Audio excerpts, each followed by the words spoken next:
그냥 꽁 했어. 보통 이제 우리가 접촉 사고를 나잖아요. 근경련이라고 해서 근육이 확 수축한 상태에서 우리가 풀고 싶어도 잘 안 풀립니다. 우리 담 걸린다 그러잖아요. 일단은 검사에서 특이 소견이 없는 경우가 많고, 근데 이제 환자분은 아프다고 하시죠. 이해관계가 얽혀있는 산재라든지 자동차 사고에서는 그게 논문으로도 통증이 오래가거나 더 있다는 게 알려져 있어요. 요걸로 이제 디스크가 성립이 될 수 있을까? 가능해요. 저는 그냥 가능하다고 단정해서 말씀드려요. 마디마디 속 이야기, 우리 동네 정형외과. 영상을 하나 준비했는데 오늘의 주제가 그 영상 안에 담겨 있습니다.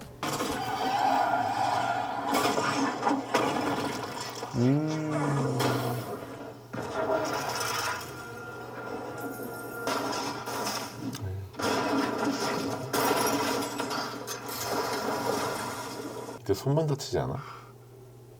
그게 좀 신기하긴 하는데. 또 오늘의 주제는 교통사고.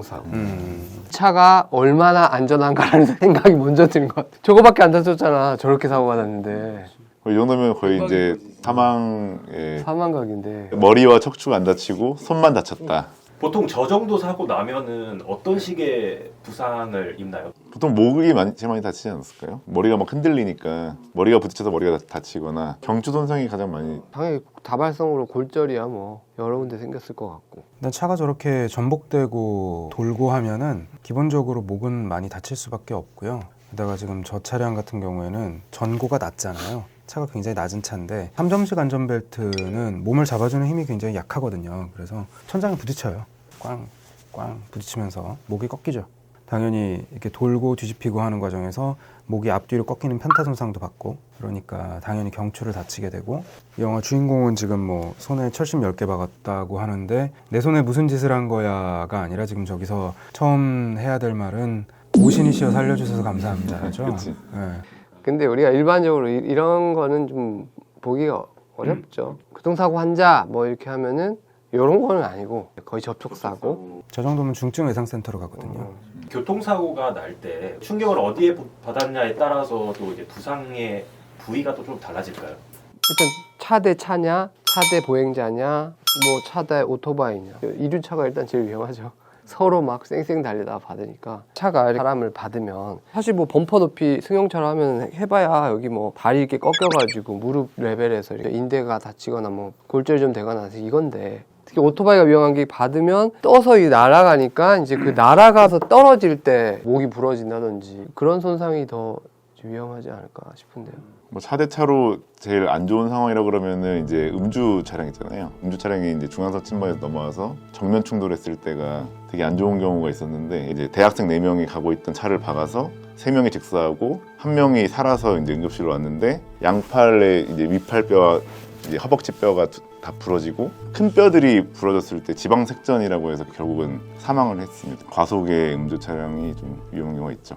중증외상센터에서 봤던 가장 심각한 사례는 피해자가 음주를 한 상태에서 8차선 대로에 길에 나가서 누워서 잔 거예요. 그러다가 트럭에 밟혔어요. 비장파열에 요추 방출성 골절 등이 생겨가지고 오셨었는데, 한 바퀴로 갔나 봐. 그러니까 세로로 밟히진 않은 거지, 가로로 밟힌 거지. 그리고 양바퀴가 지나간 게 아니고 한 바퀴는 피하고 이렇게. 그렇지. 구독! 보통은 경미하거나 좀 접촉 사고들이 많이 있잖아요. 그랬을 때의 사람들이 입는 부상의 정도는 어떻게 생각하세요? 보통 이제 우리가 접촉 사고를 나잖아요. 근경련이라고 해서 근육이 확 수축한 상태에서 우리가 풀고 싶어도 잘 안 풀립니다. 우리 담 걸린다 그러잖아요. 그 근육의 혈액 순환이 잘 안 되면서 통증이 와요. 근경련이 왔을 때 그게 풀리는 속도가 느려지면서 사고 나서 한 하루 이틀 또는 뭐 다음날 몇 시간 후부터 이제 아프기 시작하게 되는데, 그게 이제 서서히 풀리면서 통증이 회복되는데, 그것도 사람마다 또 개인차가 있어요. 일단은 검사에서 특이 소견이 없는 경우가 많고, 근데 이제 환자분은 아프다고 하시죠.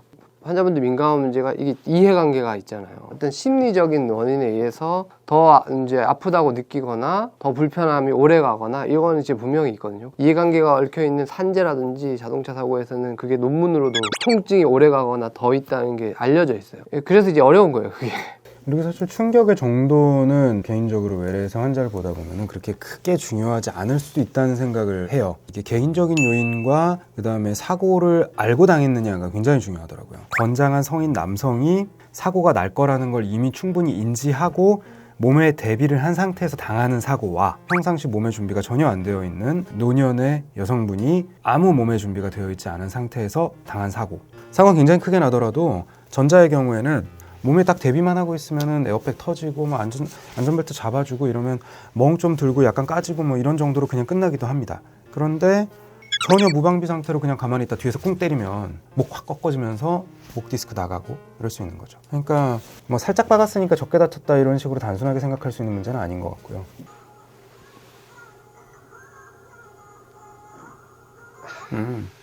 그냥 꽁 했어.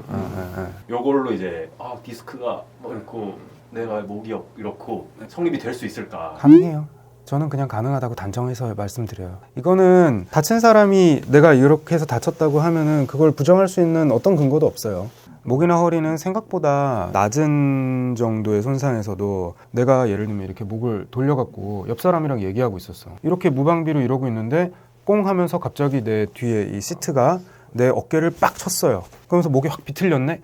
그럴 수 있잖아요. 알게 뭐예요. 그거 있잖아 또. 아침에 세수하다가 갑자기 119를 불러가지고 세수하다가 실려온 사람 있거든요. 기침만 하다가도 터질 수 있는 게 디스크거든요. 진짜 좀 우스갯소리로 하자면 앞차 운전자가 놀래서 어머나 하다가 라는 말을 하는 발성으로 디스크가 터졌다고 해도 할 말 없잖아요. 어쩌겠어요. 이렇게 사고 나서 목이 아파 허리가 아파. 그래서 그분이 뭐 1, 2주간 치료를 받다가 안 돼서 이제 정밀 MRI 검사를 했더니 디스크가 있어요. 그럼 이 디스크가 사고 때문에 생긴 거냐 원래 가지고 있던 거냐. 왜냐면 환자분은 안 아팠어요 지금까지. 안 아팠으니까 검사를 했을 리가 없잖아. 디스크가 있는지 알 리가 없어. 근데 교통사고 나서 검사를 했더니 디스크가 발견됐어. 그러면은 이 디스크가 언제 생긴 거예요? 교통사고 때문에 생긴 거죠. 근데 이게 디스크가 파열되고 하는 기전이 있잖아요. 그게 이제 기전이 또 안 맞잖아요. 근데 환자분은 납득을 못하죠. 왜냐하면 난 잘 살았는데 머리 아파. 벌써 머리가 아프잖아. 교통사고 후에 아프니까 환자는 이게 왜 사고와 관련이 없냐. 오늘 이 문제로 경찰관들이 오셨어요. 이게 제일 이제 머리가 아픈 일이에요. 매일 겪는 일이에요. 간혹 저희가 드리는 진단서 같은 것들을 본인에게 유리한 쪽으로 자의적으로 해석하셔갖고 보험사하고 분쟁을 만드시는 분들이 있어요. 그러니까 저는 그 물그릇 비유를 자주 해요. 물그릇에 물이 거의 찰랑찰랑 하다가 마지막 한 방울이 똑 떨어진 거다. 그런데 그 마지막 한 방울이 이 물 전체를 채운 건 아니지 않느냐. 원래 물이 차 있었던 거를 감안을 해야 된다. 마지막 한 방울의 모든 책임을 다 돌릴 수는 없다. 라는 얘기를 하죠. 아니 한 번도 안 아팠다니까 나는. 이게 이렇게 된다. 원래 기존에 약간 퇴행성 질환이 있었을 때 그게 이제 톡 하면 터지는 거에 이것 때문일 수도 있거든요. 그걸 뭐 입증할 방법도 없지만 그게 아니라고 할 방법도 없으니까. 되게 예민한 문제예요. 좋아요. 기상이변으로 폭설도 많고 도로 상태를 예측하기가 굉장히 어렵습니다. 꼭 윈터 타이어 아니면은 적어도 사계절 타이어라도 교체를 해서 기상 상황에 대응할 수 있도록 미리미리 준비해야 되겠습니다. 자동차 사고는 내고 싶어서 내는 것도 아니고 피하고 싶다고 피할 수 있는 것도 아니지만 났을 때 서로 잘 대처하고 또 나지 않도록 조심하는 게 중요할 것 같습니다. 속도를 줄여서 안전운전 하시면서 사고 없는 올 한 해가 되도록 기원합니다.